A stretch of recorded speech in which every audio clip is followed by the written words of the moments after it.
And now, ladies and gentlemen, I have the proud privilege in inviting our guest of honor, Shri SHARAD PAWAR ji, Honorable Minister of Agriculture and Cooperation, Government of India, to kindly address the distinguished audience present here. Please put your hands together to welcome the Honorable Minister.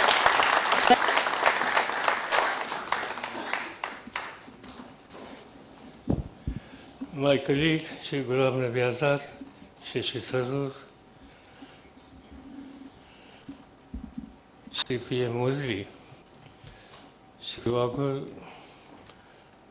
Kiran Muzumdar Shah, Stephen Budel, distinguished scientists, guests, delegates, and friends. I am happy to be present here this August gathering. And the organizers have asked me to speak on biotechnology to ensure food security and rural prosperity. In fact, my views on this are very well known. And many times I have received flack from some sections for having firm opinion on this matter. Of course, being an agriculture minister, it is my primary responsibility to ensure food security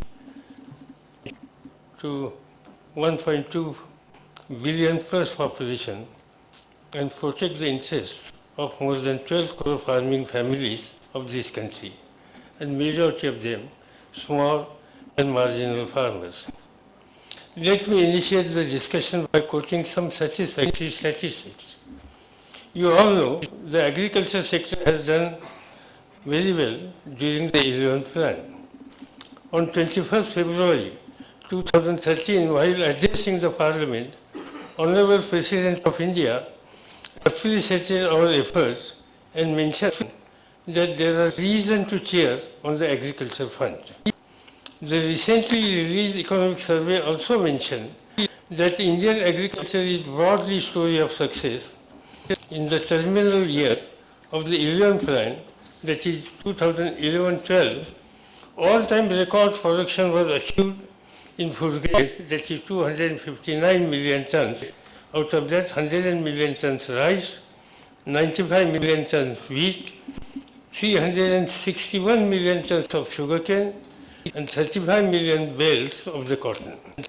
The average annual growth achieved in the agriculture and allied sector during 11th plan had jumped to 3.64% as against 2.5 and 2.4 in the 9th and 10th plan. It is commendable that this growth was achieved in spite of the drought year of the 2009-10 and drought-like condition in some parts of the country during 2010 and 11. From the era of the shortage, we have entered into era of the surplus with a dominant role in the international trade of the agricultural produce. In fact, last year our exports has earned about 1,87,000 crores foreign exchange. And today, India is the largest exporter of rice in the world. We are number one in the world once upon a time. Thailand, Vietnam, they were enjoying that position, but that position has been taken by India. The success of our policies is visible not only in the food grain production, but also in other areas. Horticulture mission launched by the central government has contributed to annual growth of 6% in this sector. From being net importer of the cotton a decade back, India has emerged a major player in the cotton trade in the world. With 128 million tons of milk production, we are the largest producer of the milk in the world. And with 8.6 million tons of the fish production, we are the second largest producer of the fish. However, we must appreciate challenges associated with Indian agriculture. Shortage of natural resources, including land and water, absence of complete supply chain, obtain the best price for their produce, constraint on the productivity, the adoption of the climate change are some of the few. Though the risks taken by the farmers are high, too often the returns is low. Unreliable weather, pests, disease, weeds can ruin the crop and decrease the income. Farmer has to deal with the risk of the volatile market. Even with good crop, price may be low. While the consumer sensitivity of the agricultural produce is appreciable, we are yet to fully sensitize about the need for fair and remunerative prices to the farmers to ensure sustained production. Our farmers definitely have a potential to do better, only if they can grow more, protect the quality of produce, and deliver it to the market at fair prices. Farmers are expected to grow more from the less due to competition of the land, water, and energy from the urban populations and industry. It is projected that by 2030, India will require a minimum of 304 million tons of food grains, 175 million tons of vegetables, 96 million tons of fruits, 170 million tons of milk, and 21 million tons of meat, eggs, and fish. The proposed Food Security Act would increase the demand of the wheat, rice, and coarse cereal significantly. We need to gear up to expand the supply side, and we have to enshrine the country's food security on the domestic production and not on imports. In view of these challenges, the future growth in agriculture has to come from acceleration in the rate of the technological change and sustainable intensification of the production system. Potentials of some of the frontier technologies related to the breeding of the crops and animals and natural resources management in improving food and nutrition security and enhancing agricultural growth and rural development need attention. Two important issues that have considerable potential to influence the agricultural growth and rural development are: what is the extent to which agricultural productivity can be improved using the existing knowledge and technology? Second, how efficiently we can harness the benefit associated with the frontier technologies like biotechnology, nanotechnology, remote sensing, and information technology for rising the yield potential and the rural economy. Enhancing the agricultural production in the long run would require application of frontier science for the breeding of the crops and animals. Modern science such as biotechnology, nanotechnology, remote sensing, and information and communication technology offers opportunities to enhance genetic potentials of the crop, improve input use efficiency, reduce production and transaction costs, and improve sustainable use of the natural resources. Biotechnological tools possess enough potential to transform the agriculture and agri-food industry and to contribute to human welfare. The main application of biotechnology is in developing seeds that provide a higher yield at a lower cost and offer resistance to biotic and abiotic stresses such as the drought, flood, heat wave, frost, insects, weeds, etc. Other important application of the modern biotechnology includes transfer of gene with a nitrogen fixing capacity into cereals and biofortification of the crop for improving human health and nutrition. Biotechnological research has taken rapid strides towards achieving these objectives, and we need to fully harness the potential benefits of these biotechnological tools for improving rural economy in the agriculture sector.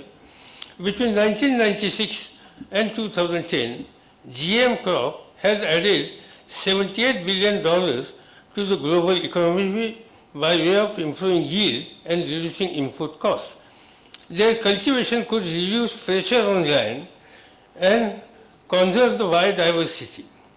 During this period, by cultivating GM crop, the world produced additional 276 million tons of food, feed, and fibers.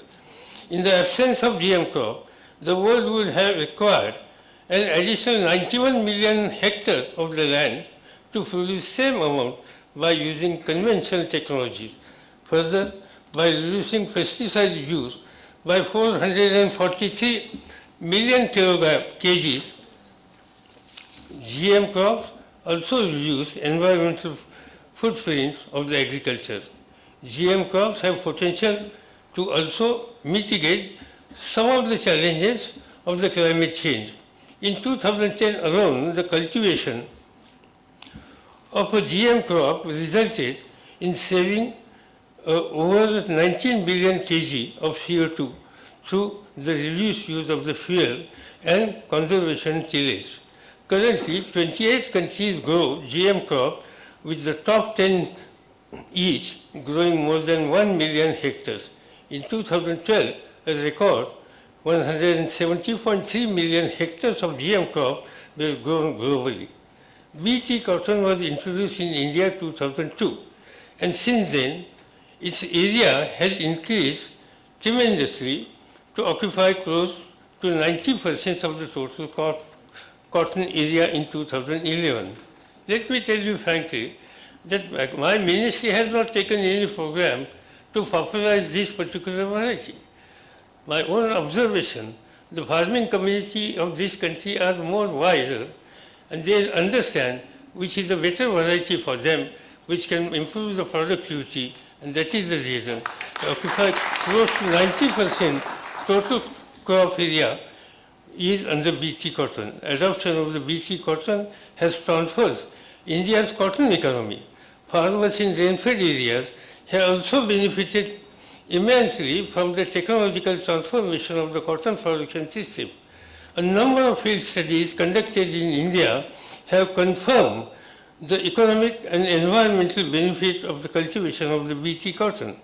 Most of these studies reported a minimum 30% yield gain, 40% reduction in insecticide usage, and 50% more farm income. During 2002 to 2010, BT cotton generated additional income of US $9.4 billion. Regarding biosafety concern of GM crop, European Union has recently conducted an analysis of biosafety of GMOs based on more than 130 research projects, covering a period of more than 25 years of research and involving more than 500 independent research groups. The conclusion of this study was that GMOs are not per se more risky than the conventional bred food crops. The group has further recommended that the modern biological know-how and technologies should be used to address the major socio-economic challenges, including food and feed security and safety.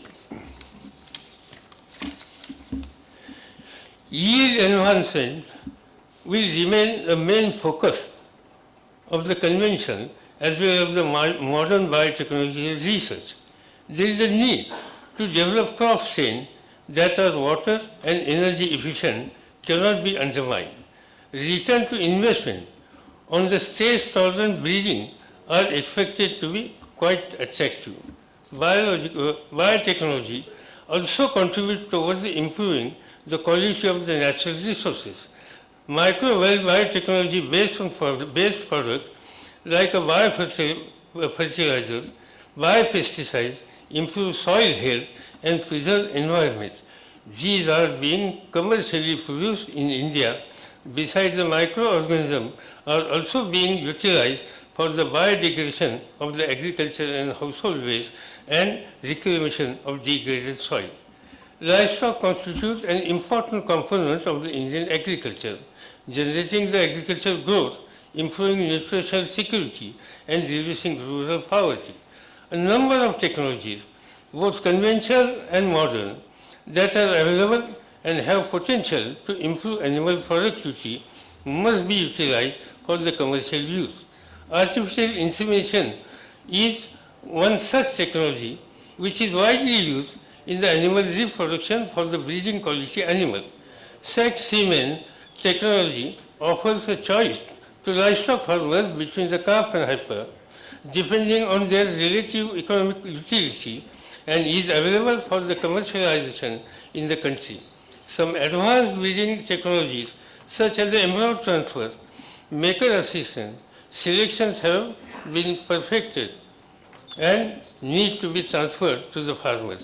Likewise, vaccines should be widely used to control animal disease. Also, biotechnological tools should find a regular use for disease diagnosis and food preservation. Nanotechnology is emerging as an important tool to bring the precision in agriculture and agro-food industry.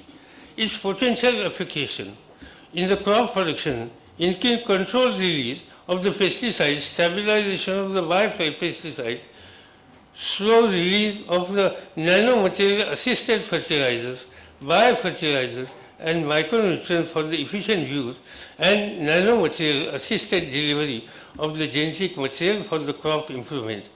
I am of the considered opinion that the distinction between for GM and anti-GM is unnecessary. We should not analyze the scientific issue on the non-scientific parameters.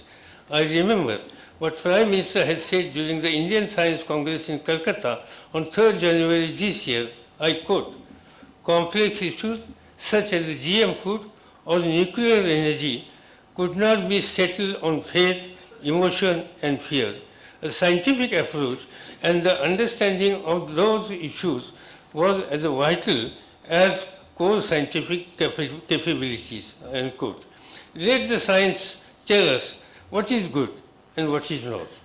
And for that, we must allow our scientists to conduct the trials by observing strictest possible safety measures. With the second regulatory and testing system in place, India needs a tech giant step to allay the fear of few of relevance and safety of such technologies. Safety is examined on the case-by-case basis all along tourist development and testing that span over the decade. Only when every aspect of safety is satisfied, new GM varieties are released. Therefore, fear of the losses of native varieties is unfounded. In any case, we have already collected most varieties and conserving in our gene bank in MPBGR, New Delhi, which is the third largest in the world. However, whatever access to the premium market exists, we continue to encourage the traditional organic agriculture in the hilly or tribal areas as the coexistence of the different crop culture is norm around the world. In the year of 1883, Mahatma Jyotiba Phule wrote that our farmers should get benefit of the modern science as par with the farmers of European countries. Even after 1.5 centuries, the same question persists. Are we going to deprive our farmers from the best of the global sciences? I conclude with the hope that our scientific community will get full freedom for their research and ensure higher and sustainable crop productivity, better environment, and revenue to agriculture. Thank you very much.